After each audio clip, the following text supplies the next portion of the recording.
Luna and the Bottle of Starlight by Jade Maître. One day, by the side of the road, Luna found a bottle of starlight. It shimmered and glistened in pinpricks of light and whispering glimmers. It was smoky blue and beautiful. Luna leaned over. She wanted to see it more closely. But when she tried to pick up the bottle, it slipped from her fingers and smashed. With a wild giggle, the stars streaked from the glass and escaped into the sky. Luna cried and leapt as she tried to catch the stars. They laughed at her from their places so high in the air. From above, Luna's dancing made her look like an angry little ant. They knew she couldn't reach them, and they were happy to be free, for the stars had been so long in the bottle that the air around them felt cool and wide. They gleamed. It was so nice to be in that vast black universe with space to twinkle and breathe. The bottle lay in shards of dark glass at Luna's feet. She scooped up the pieces of glass and put them in her pocket. She felt a need to hide what she had done. She didn't know who the stars belonged to and if the owner would be angry when they found out what had happened. Perhaps if she could catch them, she could put them in her pocket. Her glance fell upon a long vine hanging quietly from a nearby tree.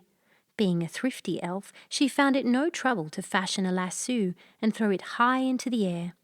But the lasso was lazy and limp. It plummeted to the ground in a matter of moments.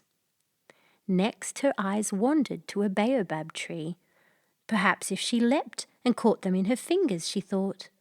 But climbing high into the limbs of the tree, she realized that she was no more airy than the vine had been. Lacking wings, she thumped into the earth like a soggy sack. The stars twittered and the passing birds sniggered mirthfully. The ladybirds rumbled sly little laughs. It felt that nobody would help Luna return the stars, and all were having a good joke at her expense. Luna sat on a stump and began to cry. At just that moment, a tiny rabbit poked its head from the bushes and sniffed the air. It had heard Luna's sobbing and wanted to know what was the matter. "Why are you crying?" the rabbit asked the elf. "I found a bottle and accidentally dropped it. All the stars escaped," said Luna tearfully. "Ah, but that's no reason to cry," said the rabbit. "What good does crying do?"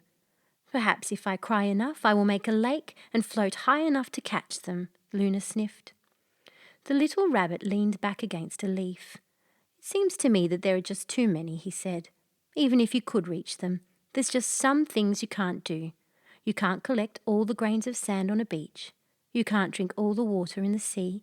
You will not be able to capture all those stars and put them back," he said. "Well, what am I to do?" said Luna plaintively. Then a sudden passion overtook her. She stamped her foot. "Oh, I wish I could take time back," she said. "I wish I had never touched that bottle." "But you can't," said the rabbit, now chewing thoughtfully on a clover which he had retrieved from behind his ear. "Nothing can be taken back. Once something is, it just is. Like the wind and the sunrise, like love and loss. It just is. You can't help it. You've just got to find a new way." With her hands in her pockets, Luna could feel the sharp shards of glass pressing into her fingers. "Well, what am I to do with this bottle?" she asked at last. "It's all broken. It won't work anymore." But the clever rabbit just twitched its nose, nodded goodbye, and disappeared into the bushes. Luna was alone. Only those mocking stars glittered above her. Occasionally, and in impulsive fever of boastfulness, they leapt to the earth in a bright streak, where they plummeted earthwards, falling into cracks in rocks, lakes, sand, and furs. But that is another story. In the present, Luna sat on the mossy ground and took the shards from her pocket. She laid them in the shape of a bottle, but they would no longer take the shape they had once had. So she began to play with them.